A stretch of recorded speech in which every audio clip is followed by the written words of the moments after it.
we are iSee Group. Our project explores an eye gaze control system from an assistive technology perspective, focusing on our main client, Jessica, who has limited upper body mobility. I'm E. I'm responsible for interaction design. My partner Bev is for software development and Joel for hardware design. Here is our product research and user research. Eye tracking technology records where and how long a person looks using cameras that follow eye movement in real time. In assistive context, this allows users like Jessica to control digital interfaces hands-free, promoting independence and accessibility in daily life. The image shows a person using a Tobii eye tracking system on a computer monitor. The screen displays a product comparison interface with a green to red heat map overlay showing where the user's gaze is focused. Tobii eye tracker is mounted below the monitor, connected by a USB cable. We analyze existing eye tracking systems such as Tobii or PCI.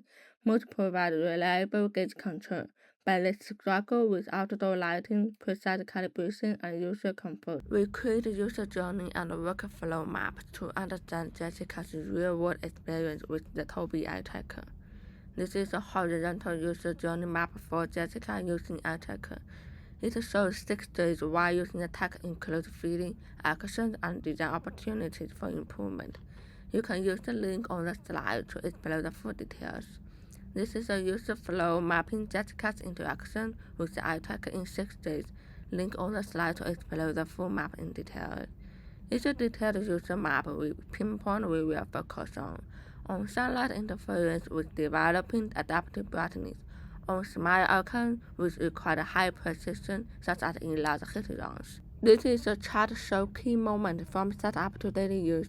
Please use the link on the slide to explore the details too. These are our current product and user research.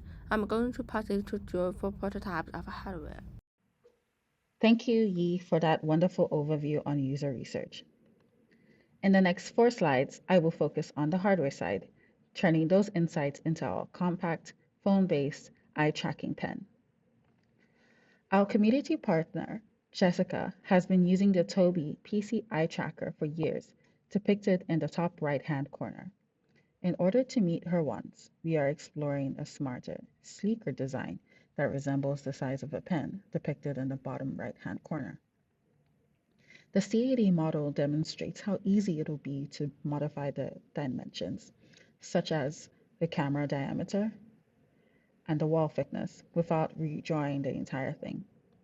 The image shows a simple base geometry that's going to support the small camera module, the microcontroller, and the IR LEDs. We want to accomplish 3 things out of this physical prototype: a smaller design to reduce bulk, multi-device compatibility with the addition of the USB Type-C cable, and most importantly, something that has an anti-reflective coating to reduce glare and improve pupil detection outdoors. In this cost breakdown table, we have limited the design to 5 components, all under $9 each. The provided enclosure and microcontroller will be absolutely free.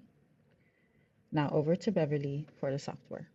Thanks, Joe, for the insight on the hardware components. Building on her work on hardware fabrication, my software prototype explores how users interact with the system, from calibration to gaze-based reading and feedback.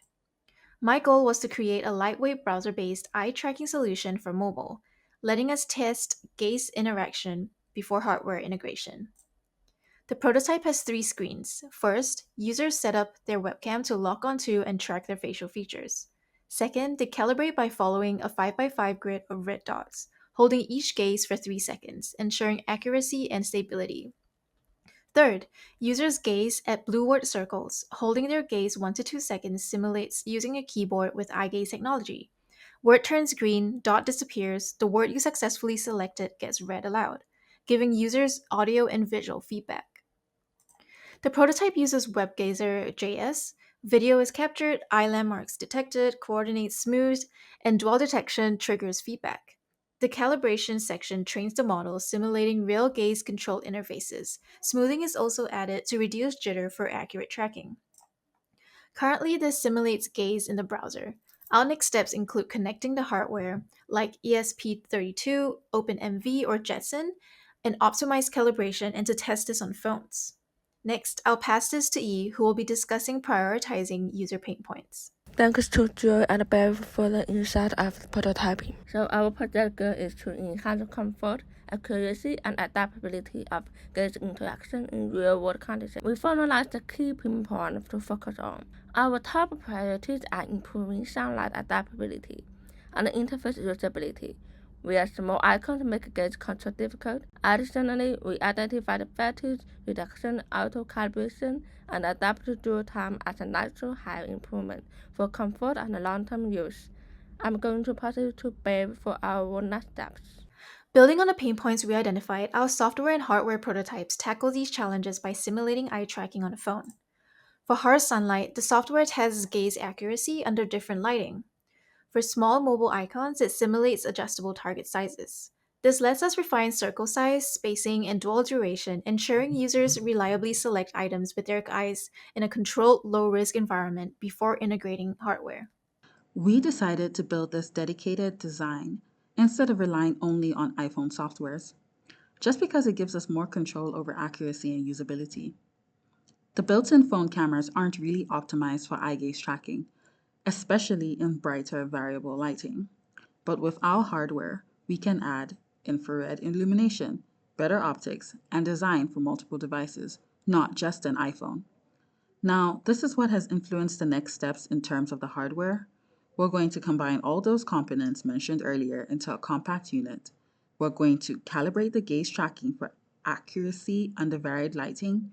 Then we're going to test the performance in sunlight with a simulated gaze interaction task. And it's with this test that we will refine our software mapping and hardware alignment based on results.